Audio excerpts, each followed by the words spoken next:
Okey, kita akan berehat seketika selepas ini. Ada satu slot yang cukup menarik, tapi saya difahamkan Munawar telah pun bersiap sedia bersama dengan tetamu kita yang cukup istimewa hari ini. Kita terus sahaja bersama dengan Munawar. Silakan Munawar. Baik Syafiqah, seperti yang kita sedia maklum, tanggal 31 Julai setiap tahun merupakan sambutan yang cukup signifikan untuk pahlawan-pahlawan prajurit dan juga perwira negara kita, iaitu sambutan Hari Pahlawan. Sepasti kita ingin mengetahui berkenaan persiapan sambutan bagi Hari Pahlawan tahun 2022 ini. Saya cukup berbesar hati di studio pada pagi ini kita bersama dengan Brigadier General Haji Ahmad Yusof TUDM, Timbalan Asisten Ketua Staf Perkhidmatan Anggota ATM, dan juga kita bersama dengan Komisioner Polis Datuk Kaswadi Haji Ali, Timbalan Pengarah Gerakan Jabatan Keselamatan Dalam Negeri dan Ketenteraman Awam PDRM. Assalamualaikum, selamat pagi. Waalaikumsalam. Baik, kita sudah maklum untuk sambutan Hari Pahlawan 2022 ini, ATM merupakan peneraju utama bagi sambutan tahun ini. Jadi mungkin kita boleh mulakan dengan ATM terlebih dahulu. Mungkin kita boleh perjelaskan kepada seluruh keluarga Malaysia berkenaan pelaksanaan sambutan Hari Pahlawan tahun 2022 kali ini. Ya, terima kasih. Assalamualaikum warahmatullahi wabarakatuh. Bagi pihak Angkatan Tentera Malaysia dan Kementerian Pertahanan, saya mengucapkan jutaan terima kasih kepada pihak RTM kerana sudi menjemput kami ke rancangan Selamat Pagi Malaysia pada pagi ini. Seperti mana yang kita sedia maklum, Hari Pahlawan disambut pada 31 Julai setiap tahun, yang bertujuan untuk mengingati dan menghargai semangat keberanian, menghargai jasa perwira di dalam pasukan keselamatan negara, sama ada Angkatan Tentera Malaysia maupun Polis Diraja Malaysia, terutama mereka yang telah gugur dan dalam mempertahankan keamanan serta kedaulatan tanah air negara. Sempena sambutan Hari Pahlawan pada tahun ini, di mana ATM adalah sebagai penganjur utama, beberapa pengisian acara telah dirancang dalam usaha kita untuk menyemarakkan sambutan Hari Pahlawan berkenaan, iaitu pada 29 Julai 2022, hari Jumaat, akan dilangsungkan khutbah khas dan solat Jumaat di Masjid Khalid Al-Walid di Kementerian Pertahanan, diikuti dengan majlis bacaan Yasin dan doa selamat, dan disekalikan dengan sambutan Mahal Hijrah di peringkat kebangsaan di Masjid Wilayah Persekutuan Kuala Lumpur pada hari yang sama. Manakala acara kemuncaknya adalah istiadat perbarisan Hari Pahlawan yang akan diadakan di Dataran Pahlawan Negara Putrajaya pada 31 Julai 2022, iaitu hari Ahad, bermula pada jam 8.30 pagi. Kebawah Duli Yang Maha Mulia Seri Paduka Baginda Yang di-Pertuan Agong Sultan Abdullah Riayatuddin Al-Mustafa Billah Shah Ibni Almarhum Sultan Haji Ahmad Shah Musta'in Billah telah berkenan untuk bercemar duli berangkat ke semua acara sempena sambutan Hari Pahlawan pada tahun ini. Ya, dah pasti banyak pengisian tuan ya. Ya, acara kemuncak ini berkonsepkan statik. Perbarisan melibatkan 6 kontingen. Terdiri daripada kontingen tentera darat, tentera laut, tentera udara Diraja Malaysia, Polis Diraja Malaysia. Di samping itu, Persatuan Veteran Angkatan Tentera Malaysia dan juga kontingen Persatuan Bekas Polis Diraja Malaysia juga akan tampil dalam perbarisan tersebut. Kali terakhir dulu kita mengadakan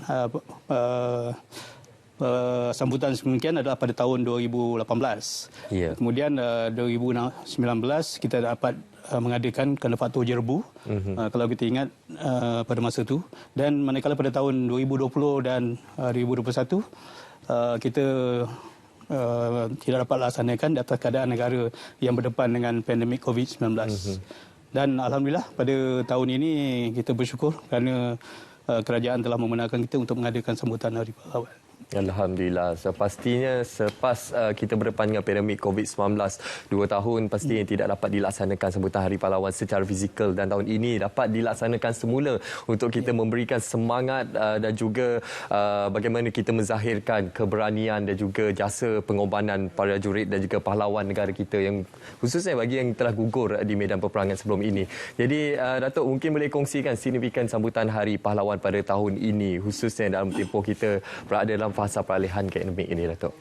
Terima kasih. Selamat Pagi Malaysia daripada Polis Diraja Malaysia. Sebenarnya Hari Pahlawan ini pada asalnya dikenali sebagai Hari Peringatan ataupun Poppy Day. Ianya wujud bagi negara-negara Commonwealth apabila selesai dan tamatnya Perang Dunia Pertama bagi mengingati mereka-mereka yang gugur bagi angkatan bersenjata. Di Malaysia, Kerajaan Malaysia telah mengisytiharkan Hari Pahlawan ini pada 31 Julai 1960 apabila tamatnya darurat. Kerana darurat ini adalah merupakan punca menyebabkan ramai di antara kita itu korban dan mereka inilah pahlawan-pahlawan yang patut kita kenanglah. Dan kenangan mereka ini, Hari Pahlawan ini, kita memperingatinya adalah di waktu dulunya adalah di Tugu Negara. Di monumen ini ada 3 acara iaitu tafakur, yang kedua ialah menyematkan bunga dan satu lagi ialah menaikkan bendera. Tetapi pada tahun 1972 kita telah pindah daripada monumen Tugu Negara kepada Dataran Merdeka. Ini kerana Majlis Fatwa Negara Kebangsaan menyatakan bahawa ketidaksesuaian dari segi ada pertentangan dari segi nilai-nilai dan juga agama Islam. Justru itu pindah daripada Tugu Negara, kita pindah kepada Dataran Merdeka. Apabila di Dataran Merdeka inilah maka kita menyambut itu di peringkat negeri, di peringkat kebangsaan, kita adakan dekat Tugu Negara. Di Dataran Merdeka. Kemudian pada tahun 2016 apabila Dataran Pahlawan telah pun siap di Putrajaya, maka kita beralih daripada Dataran Merdeka kepada Dataran Pahlawan. Kalau melihat kepada signifikan Hari Pahlawan ini bermula daripada tahun 1960 dan kita telah pindah kepada tahun 2016 hinggalah ke hari ini kita menyambut Hari Pahlawan ini pada 31 Julai setiap tahun. Ada 3 signifikan yang mana menjadi platform kepada Hari Pahlawan ini. Pertama ialah mereka-mereka yang gugur, mereka ini diperingati. Satu. Yang kedua ialah mereka ini dihargai di atas jasa-jasa kepahlawanan, keberanian mereka. Dan yang ketiga, hasil daripada itu maka wujudnya ketenteraman awam dan kemakmuran negara. Dan kita lihat sambutan setiap tahun pada 31 Julai ini bukan untuk kita menghargai mereka yang sedang berkhidmat. Malahan juga kita menghargai mereka-mereka yang telah pun memberi jasa yang banyak kepada negara seperti bekas-bekas British, pasukan polis hutan pasukan F dan juga daripada Sarawak Rangers dan sebagainya. Kita generasi baru dan kita berharap dengan Hari Pahlawan ini ianya rakyat akan memperingati dan mengenangkan jasa, apatah lagi balu-balu yang ditinggalkan oleh suami, anak-anak yatim, ekoran daripada pertempuran, ekoran daripada pengorbanan mereka itu. Kerana kita percaya tanpa pengorbanan kepahlawanan mereka ini, maka kemakmuran itu tidak akan tercipta. Dan ketamadunan sesuatu negara itu salah satunya berpunca daripada keselamatan negara. Dan keselamatan negara inilah yang menjadi titik tolak kepada keperadaban dan juga ketamadunan. Kita berharap dengan adanya Hari Polis ini atau Hari Pahlawan ini, mereka-mereka ini akan dihargai. Dan ianya kita harap menjadi satu lipatan sejarah yang akan menjadi kenangan dan juga rujukan kepada generasi-generasi baru. InsyaAllah. Mesej yang cukup jelas yang disampaikan oleh Datuk betapa signifikan pentingnya penganjuran sambutan Hari Pahlawan ini bukan sekadar untuk kita mengingati tapi untuk kita menghargai mereka ataupun perwira dan juga prajurit yang sedang bertugas yang pun telah melaksanakan amanah dan tanggungjawab mereka selama ini demi kedaulatan negara. Namun Tuan, bila bercakap berkenaan kedaulatan negara ini, ianya bukan terletak pada bahu pasukan keselamatan negara semata-mata, namun ianya merupakan tanggungjawab bersama kita untuk seluruh keluarga Malaysia, setiap lapisan masyarakat. Bagaimana Tuan menggambarkan dalam situasi ini kedaulatan negara itu tanggungjawab bersama Tuan? Okey, sebelum itu boleh saya tambah sikit tentang pengisian pada tahun ini. Pada tahun ini kita ada pentomen yang akan memaparkan pertempuran di Bakara Market Mogadishu.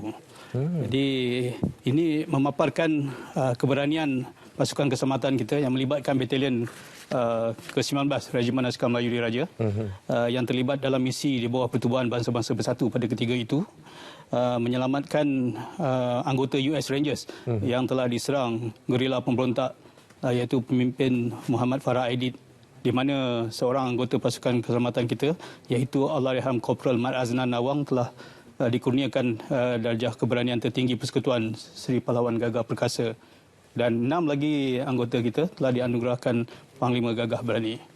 Berbalik kepada soalan Encik Munawar tadi, kita mengharapkan dengan acara sambutan Hari Pahlawan ini dapat memberikan kesedaran kepada rakyat keseluruhannya, khususnya kepada belia-belia negara dan juga masyarakat umum tentang kepentingan aspek keselamatan serta keamanan yang perlu kita hargai untuk kita melangsungkan kehidupan seharian. Tanpa pengorbanan dan jasa bakti anggota pasukan keselamatan, kedamaian dan juga aktiviti-aktiviti ekonomi, for example-nya kan, tak dapat dilaksanakan dengan teratur dan juga tenteram lah.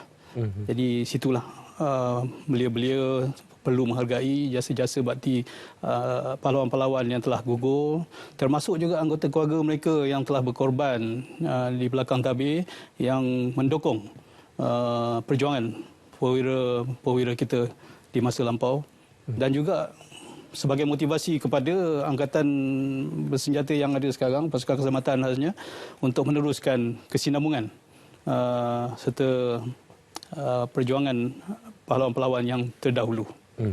Sudah pastinya itu merupakan aspirasi kita bersamalah untuk kita memberikan sambutan Hari Pahlawan tahun 2022 ini, untuk kita terus menyemarakkan lagi semangat bukan saja dalam kalangan pasukan keselamatan negara namun kepada keseluruhan lapisan keluarga Malaysia, untuk kita terus menghargai dan mengingati jasa pengorbanan mereka. Baik, soal apabila kita bercakap berkenaan penghargaan kepada seluruh anggota keselamatan, kepada para pahlawan dan prajurit negara kita ini, sudah tentu kita tidak lari juga dengan hal ehwal kebajikan bagi mereka yang dikenali sebagai golongan veteran. Dari sudut pihak PDRM, bagaimana untuk kita memastikan penghargaan ini dapat kita teruskan, khususnya dalam tempoh mereka pernah berkhidmat menabur bakti kepada negara?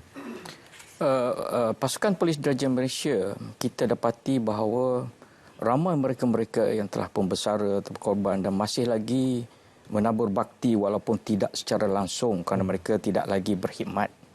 Namun begitu, ada beberapa aspek yang kita boleh ambil untuk kebaikan bersama. Sebagai contohnya, mereka ini mempunyai ilmu pengetahuan, mereka ini mempunyai kemahiran dan mereka ini mempunyai pengalaman yang tinggi. So, pengalaman, pengetahuan serta kemahiran ini boleh diguna pakai dalam bidang keselamatan dan juga boleh diguna pakai dalam hal-hal untuk mencegah jenayah dan sebagainya. So kita menggunakan mereka ini untuk manfaat bersama. Kerana mereka ini telah melalui fasa-fasa tertentu walaupun agak berbeza fasa mereka dengan fasa yang ada sekarang. Justru itu pada tahun 2012 kerajaan telah meluluskan perjawatan bagi mewujudkan apa yang dikenali sebagai bahagian hal ehwal pesara polis ataupun kita kenali sebagai BHEP. Yang ini ianya adalah bertujuan untuk mengurus takbir pesara polis dan juga mereka bekas polis. Pesara polis ini adalah mereka-mereka yang tamat perkhidmatan mereka cukup umur 60 dan bekas polis ialah mereka yang tak cukup umur tetapi mereka bersara awal dan sebagainya. So berdasarkan kepada rekod kita PDRM, kita mempunyai pesara polis lebih kurang dalam 42,000 dan bekas polis kita mempunyai 41,000. So bahagian hal ehwal pesara polis ini ialah satu badan yang akan menyelaraskan semua aspek kebajikan, aspek yang berkaitan dengan bantuan-bantuan dan sebagainya. Dan suka saya ingin menarik perhatian, iaitu satu lagi ialah tugas mereka adalah memberi bantuan melalui tabung amanah. Warisan polis atau TAWAP yang ditubuhkan pada tahun 1992 di bawah Seksyen 30 Trustee Act 1949, yang mana ianya mencakupi perkara-perkara yang berkaitan dengan khairat kematian, bantuan perubatan, bantuan pelajaran dan sebagainya. Namun begitu juga kelangsungan mereka ini bukan setakat tabung ini saja. Malah mereka juga diberi pingat jasa pahlawan negara kerana mereka telah berkhidmat pada darurat yang pertama, darurat yang kedua dan juga mereka-mereka yang berkhidmat sehingga tahun 1990. So inilah di antara kelangsungan atas survivality yang ada pada pesara dan bekas polis. Terima kasih. InsyaAllah. Jadi Tuan, secara ringkas untuk konklusi topik kita pada pagi ini, mungkin ada harapan yang ingin Tuan zahirkan kepada seluruh keluarga Malaysia berkenaan sambutan Hari Pahlawan ini, Tuan?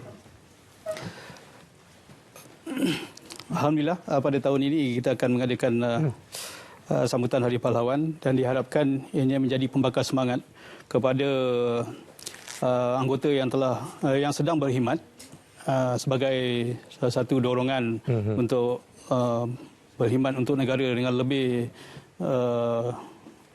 bermotivasi, dan juga golongan-golongan veteran serta ahli keluarga mereka yang tidak dilupakan, diharapkan mereka akan berasa dan dapat satu pengiktirafan, penghargaan yang jelas daripada acara ini, dan juga untuk masyarakat ataupun secara umumnya warga Malaysia diharapkan dapat memberikan sokongan yang padu pada aktiviti-aktiviti yang dijalankan oleh pasukan keselamatan, sama ada dalam misi-misi khusus ataupun dalam latihan yang kita adakan di masa ke semasa. InsyaAllah. Untuk kita memberikan sokongan kepada sambutan Hari Pahlawan 2022 ini, anda boleh menyaksikan kami secara langsung. Kami bawakan di saluran TV1 dan juga saluran berita RTM. InsyaAllah kepada anda untuk kita bawakan dari awal sehingga ke penghujungnya berkenaan kemeriahan dan juga suasana bagi sambutan Hari Pahlawan 2022. Terima kasih saya ucapkan kepada kedua-dua tamu kita, iaitu